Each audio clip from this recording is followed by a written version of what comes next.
नमस्कार, news one India देख रहे हैं आप। मैं हूं आपके साथ आकांक्षा त्रिपाठी। बुलेटिन की शुरुआत करेंगे।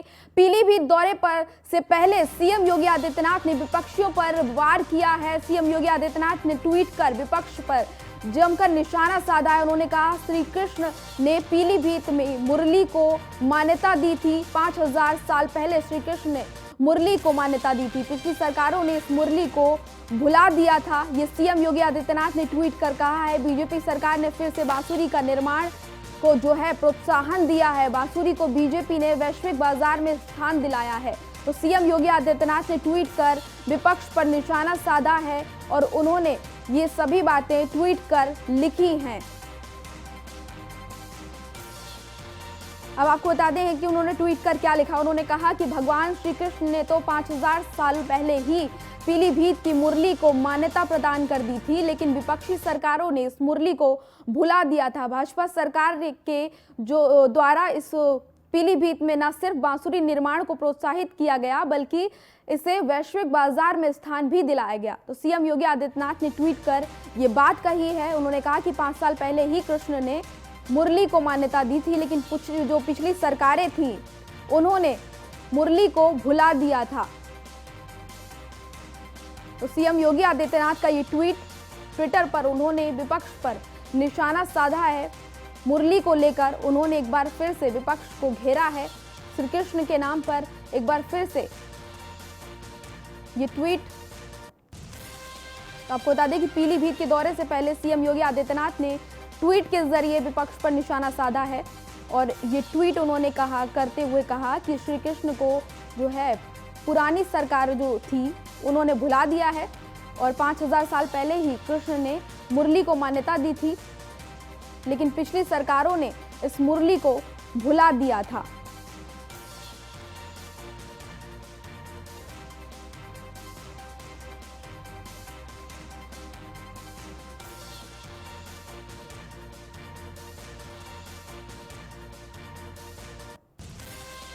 सीएम योगी आदित्यनाथ का ये ट्वीट पीलीभीत के दौरे से पहले आया है।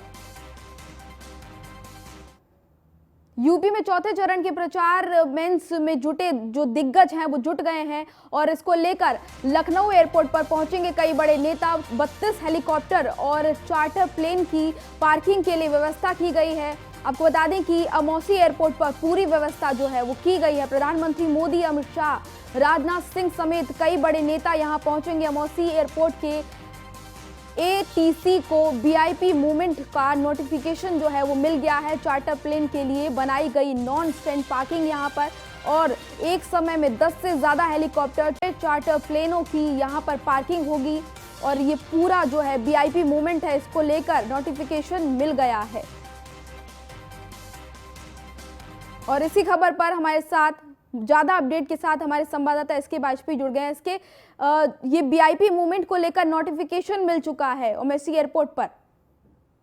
बिल्कुल निश्चित तौर पर, क्योंकि हम देखें जिस तरीके से उत्तर प्रदेश में चौथे चरण का चुनाव होना है और उसमें कहीं न कहीं जो अवध के जिले हैं जो कि राजधानी लखनऊ के पास है, जिसमें लखनऊ, उन्नाव, हरदोई, कानपुर, सीतापुर, रायबरेली, बाराबंकी, लखीमपुर खीरी, ये वो जिले हैं जिसमें चौथे चरण में चुनाव होना है। तो कहीं न कहीं प्रधानमंत्री मोदी, सीएम योगी आदित्यनाथ, गृह मंत्री अमित शाह, बीजेपी अध्यक्ष जेपी नड्डा, उसके अलावा यूपी बीजेपी के चुनाव प्रभारी धर्मेंद्र प्रधान, ये जैसे बहुत सारे नेता हैं जो कहीं न कहीं यहाँ पहुंचेंगे और लगातार इन जगहों पे उनका आना जाना होगा। तो निश्चित है इन सारी चीजों को ध्यान में रखते हुए बीजेपी की तरफ से एक अनुमति मांगी गई थी एटीसी से, जो अनुमति अब मिल गई है, जिसमें बड़े पैमाने पर जो चार्टर प्लेन होंगे करीब आधा दर्जन से ज्यादा, साथ ही साथ जो चॉपर्स होंगे जो कि चुनाव के दौरान प्रयोग किए जाएंगे, उनको लेकर एटीसी ने अपनी अनुमति दे दी है। तो निश्चित है कि उत्तर प्रदेश में अब चूंकि विधानसभा का चुनाव चल रहा है, देश का सबसे बड़ा सूबा है और ऐसी स्थिति में कहीं न कहीं कोशिश यही होगी बीजेपी की कि ज्यादा से ज्यादा रैलियां भारतीय जनता पार्टी के स्टार प्रचारकों की कराई जाए। हालांकि अगर हम स्टार प्रचारकों की सूची पर नजर डालेंगे तो 30 से ज्यादा लोग स्टार प्रचारकों की सूची में शामिल हैं। तो कहीं न कहीं उनका लगातार इन क्षेत्रों में आना जाना होगा, क्योंकि अब जो केंद्र होगा चुनाव का, पश्चिमी उत्तर प्रदेश का चुनाव हो चुका है और अब चूंकि जो कल चुनाव होने जा रहा है उसमें सपा के गढ़ और सत्तर बुंदेलखंड के जिले हैं, लेकिन अब इसके बाद के जो चरण शुरू होंगे वो कहीं न कहीं राजधानी लखनऊ से 200 से 300 किलोमीटर की रेंज में होंगे। तो ऐसी स्थिति में कहीं न कहीं अब लखनऊ में बड़े पैमाने पर प्लेन्स की आवाजाही होगी और साथ ही साथ में बड़े पैमाने पर यहाँ पर चॉपर्स पहुंचेंगे, क्योंकि नेताओं का आना जाना होगा और राजधानी लखनऊ केंद्र बिंदु रहेगा, खास तौर पर 10 तारीख और उसके आने वाले बाद के कम से कम 10 से 15 दिनों तक, क्योंकि उत्तर प्रदेश में परिणाम आएंगे, गिनती होगी और उसके बाद आगे की सरकार कैसे क्या बनेगी, क्या रुख होगा, ये बहुत सारी चीजें होंगी। उसके पहले बहुत सारी रैलियां हैं।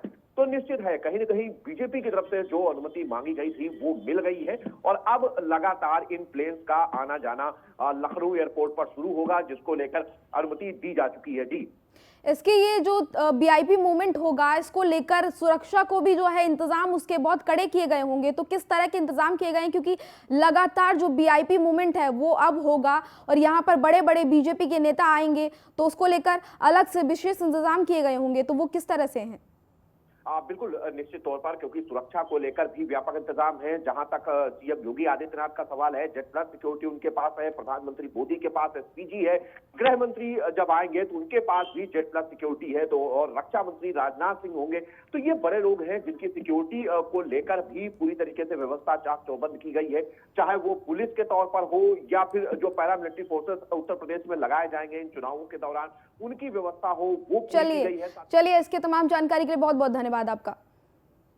अहमदाबाद बम धमाकों में 38 दोषियों को मौत की सजा मिली। आपको बता दें कि 11 को उम्र कैद का ऐलान कर विशेष अदालत के फैसले को जमीयत उलेमा हिंद के अध्यक्ष जो है मौलाना अरशद मदनी हाईकोर्ट में उन्होंने चुनौती वो देंगे। आपको बता दें कि मौलाना अरशद मदनी का कहना है कि विशेष अदालत का फैसला अविश्वसनीय है, हम सजा के खिलाफ हाईकोर्ट जाएंगे और कानूनी लड़ाई जारी रखेंगे। आपको बता दें कि मौलाना मदनी ने कहा कि देश के नामी वकील दोषियों को फांसी से बचाने के लिए मजबूती से कानूनी लड़ाई लड़ेंगे।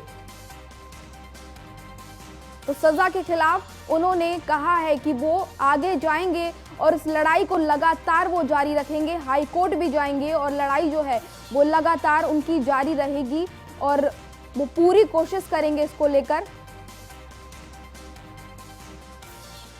तो विशेष अदालत के फैसले को लेकर उन्होंने कहा है कि विशेष अदालत का जो फैसला आया है वो अविश्वसनीय है। आपको बता दें कि अहमदाबाद बम धमाकों में 38 दोषियों की मौत की सजा और 11 को उम्र कैद के ऐलान पर विशेष अदालत के फैसले को जमीयत उलेमा ए हिंद के अध्यक्ष जो हैं मौलाना अरशद मदनी, उन्होंने हाईकोर्ट में चुनौती देने की बात कही है। उन्होंने कहा कि वो इस फैसले को हाईकोर्ट में चुनौती देंगे और इसके अलावा उन्होंने कहा कि विशेष अदालत का जो फैसला आया है वो अविश्वसनीय है, हम सजा के खिलाफ हाईकोर्ट जाएंगे और कानूनी लड़ाई जो है उसको जारी रखेंगे। मौलाना मदनी ने कहा देश के नामी वकील दोषियों को खिलाफ जो फांसी से सजा है उसको बचाने के लिए मजबूती से कानूनी लड़ाई लड़ेंगे और इसको लेकर वो चुनौती भी देंगे इस फैसले को लेकर और कानूनी लड़ाई जो है वो उनके द्वारा इसको लेकर लड़ी जाएगी।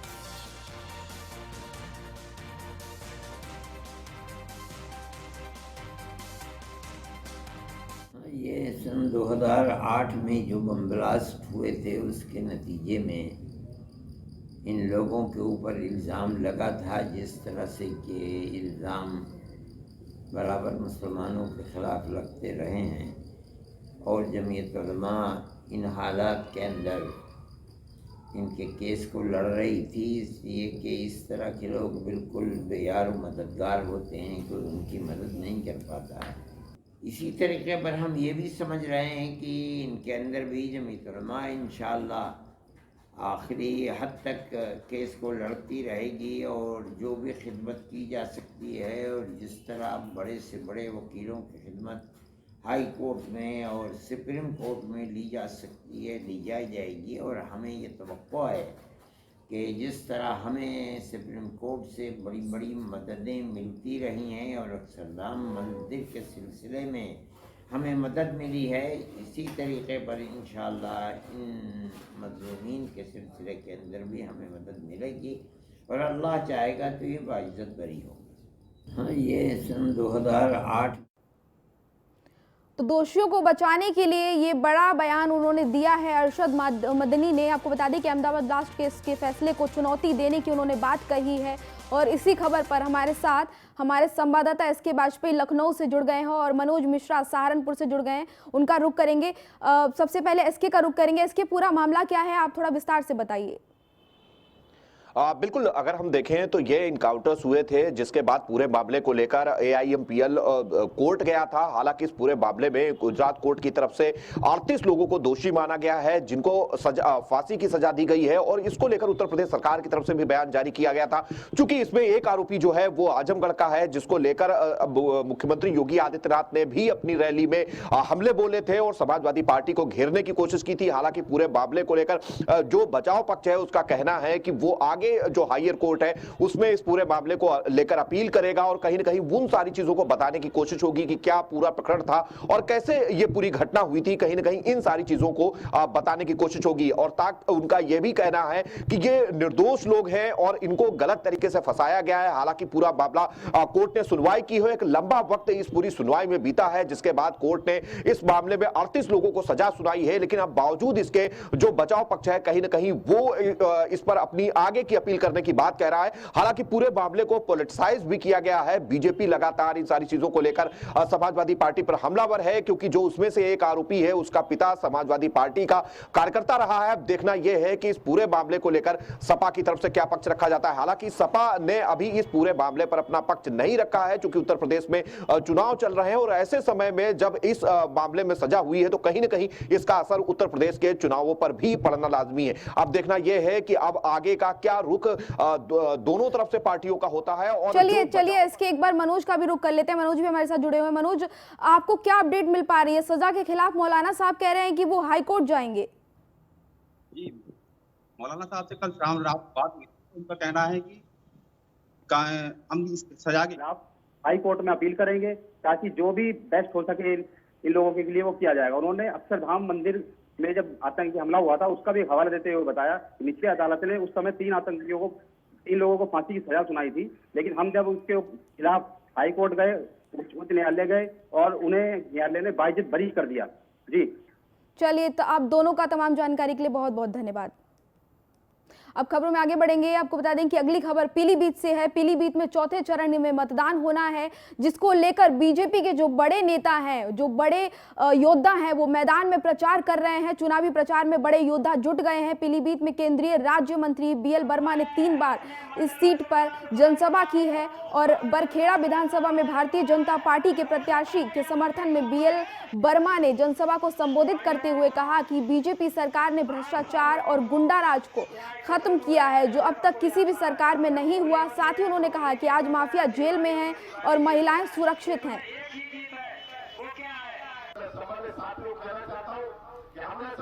समाजवादी पार्टी का सबने देखा था गुंडागर्दी का सामने देखा था और ऐसे गुंडागर्दी कि कब किसकी जमीन पर कब्जा हो जाए, कब किसके मकान पर कब्जा हो जाए, कब हमारी बहन बेटियों के साथ में तरह तरह की घटनाएं हो जाए, मैंने कोई भी अपने को सुरक्षित महसूस नहीं करता था।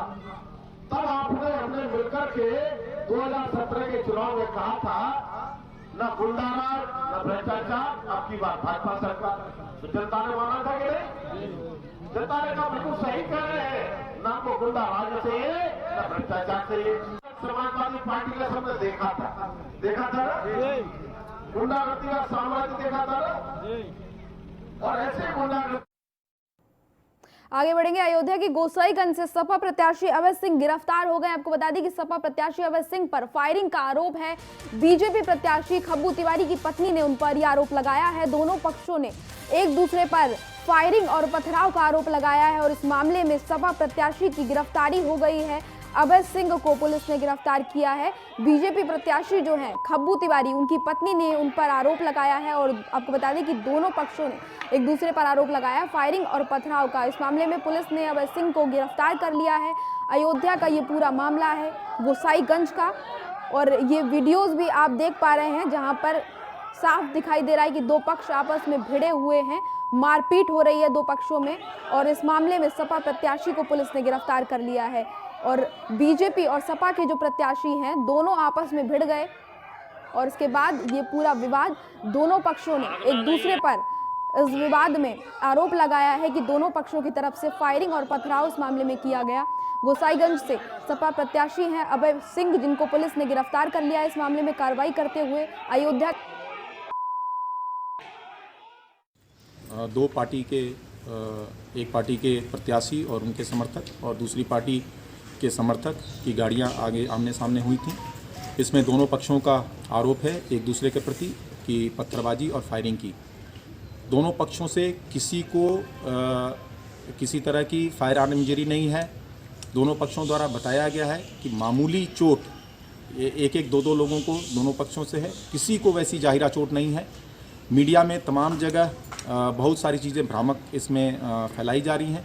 गाड़ियों के शीशे टूटे हैं। अब इसकी जांच की जा रही है कि किस तरह की घटना में एक दूसरे पे पत्थरबाजी में टूटी है या अपने तोड़ के पेशबंदी की जा रही है। मौके पे शांति व्यवस्था है। दोनों पक्षों द्वारा तहरीर दी जा रही है। प्राप्त तहरीर पे अभियोग पंजीकृत करके इसमें जो भी दोषी पाए जाएंगे उनके विरुद्ध कठोर कार्रवाई सुनिश्चित कराई जाएगी।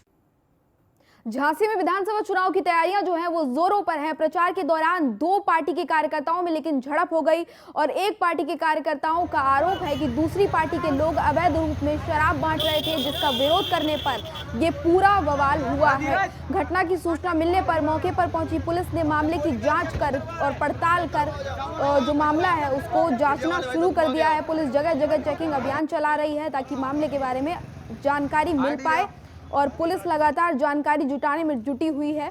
तो आपको बता दें कि शराब बांटने को लेकर कार्यकर्ताओं में विवाद हुआ था और इलेक्शन का आपको बता दें कि टाइम है। ऐसे में जो पार्टियां हैं उनकी तरफ से कई बार ऐसा होता है कि जो लोग हैं, जो जनता है, उनको अपने पाले में करने के लिए तमाम तरह की जो कोशिशें की जाती हैं, उसी में एक कोशिश शराब बांटने की भी होती है कि इस बहाने जो लोग हैं वो उनके प्रत्याशियों के लिए वोट करें।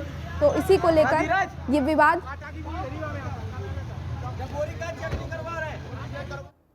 अमरा से हमारे पूर्व प्रधान दिनेश जी हैं, उनके बच्चे झांसी रहते हैं, हम भी झांसी रहते हैं। तो उनका जो है आटा की बोरी पिसाने यहाँ आए थे मंडी के पास।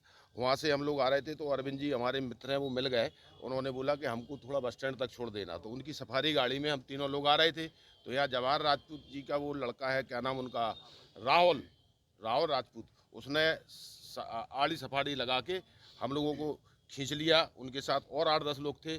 खींचने के बाद शटर के अंदर ले गए। शटर के अंदर ले जाके इतना बेरहमी से मारा कि आप लोग ये देख सकते हैं, हमारा सर देख सकते हैं। पीछे सरिया और डंडा लिए थे और कुर्सियाँ इतना मारा कि कुछ कल्पना नहीं कर सकते। शराब को लेकर के शराब ले जा रहा था, उसको शराब, उनका कहना था कि शराब, एक पार्टी कहना था कि शराब ये बांट के पार्टी के प्रचार के लिए जा रहे हैं, उसमें झगड़ा हुआ है।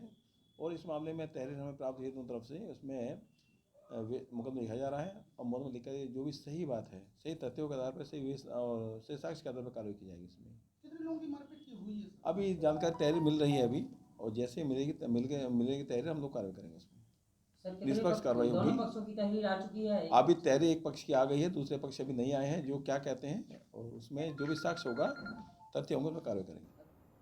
और अब लखनऊ से एक बड़ी खबर आ रही है। आपको बता दें कि सपा के वरिष्ठ नेता अहमद हसन का निधन हो गया है। विधान परिषद में नेता विरोधी दल अहमद हसन का निधन हो गया है। आरएमएल अस्पताल में अहमद हसन ने आखिरी सांस ली और इस पर सीएम योगी आदित्यनाथ जो हैं उन्होंने भी अस्पताल पहुंचकर उनका हाल जाना था। वो बीमार थे और इस दौरान सीएम योगी आदित्यनाथ आरएमएल अस्पताल पहुंचे थे, जहां पर सीएम योगी आदित्यनाथ ने उनका हालचाल जाना था। और अब ये दुखद खबर सामने आ रही है कि अहमद हसन ने दुनिया को अलविदा कह दिया है, उनका निधन हो गया है। आपको बता दें कि आरएमएल अस्पताल में उन्होंने आखिरी सांस ली है और जो वो सपा के वरिष्ठ नेता थे और ये सपा के लिए वाकई बड़ी दुखद खबर है।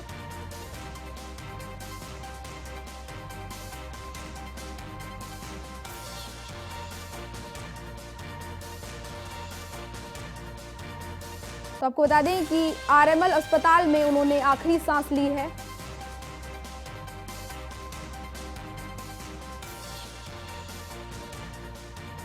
और इसी पर हमारे साथ हमारे संवाददाता एसके वाजपेयी हमारे साथ जुड़ गए हैं।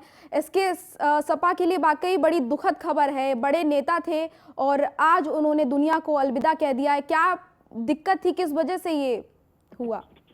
बिल्कुल, अगर हम बात करें अहमद हसन की तो भारतीय पुलिस सेवा में भी रहे, हालांकि राज्य पुलिस सेवा में उनकी भर्ती हुई थी और प्रोन्नत होकर भारतीय पुलिस सेवा में रहे, जिसके बाद वो समाजवादी पार्टी में शामिल हुए थे। मुलायम सिंह यादव के साथ के वो नेता रहे, एक लंबा वक्त उन्होंने समाजवादी पार्टी के साथ बिताया और उत्तर प्रदेश में जब समाजवादी पार्टी की सरकार थी अखिलेश यादव की, उस दौरान वो उत्तर प्रदेश सरकार के स्वास्थ्य मंत्री, साथ ही साथ बेसिक शिक्षा मंत्री रहे और एक लंबा वक्त बीता है जब से वो अस्वस्थ चल रहे थे, चूंकि उम्रदराज नेता थे और वर्तमान में भी समाजवादी पार्टी के नेता विरोधी दल विधान परिषद में थे और आज उन्होंने अपनी अंतिम सांस आरएमएल संस्थान में ली है। हालांकि उनको सांस लेने के साथ साथ ही लीवर और किडनी की भी समस्या थी, जिसका इलाज लंबे वक्त से आरएमएल में चल रहा था और आज उन्होंने अपने जीवन की अंतिम सांस ली है।